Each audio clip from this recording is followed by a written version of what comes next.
اور جب ان پر عذاب واقع ہوتا تو کہتے کہ موسیٰ ہمارے لیے اپنے پروردگار سے دعا کرو جیسا اس نے تم سے عہد کر رکھا ہے، اگر تم ہم سے عذاب کو ٹال دو گے تو ہم تم پر ایمان بھی لے آئیں گے اور بنی اسرائیل کو بھی تمہارے ساتھ جانے کی اجازت دیں گے۔ پھر جب ہم ایک مدت کے لیے جس تک ان کو پہنچنا تھا ان سے عذاب دور کر دیتے تو وہ عہد کو توڑ ڈالتے، تو ہم نے ان سے بدلہ لے کر ہی چھوڑا کہ ان کو دریا میں ڈبو دیا،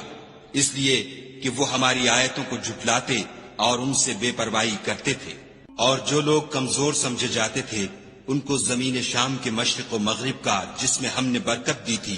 وارث کر دیا، اور بنی اسرائیل کے بارے میں ان کے صبر کی وجہ سے تمہارے پروردگار کا وعدہ نیک پورا ہوا۔ اور فرعون اور قوم فرعون جو محل بناتے اور انگور کے باغ جو چھتریوں پر چڑھاتے تھے، سب کو ہم نے تباہ کر دیا۔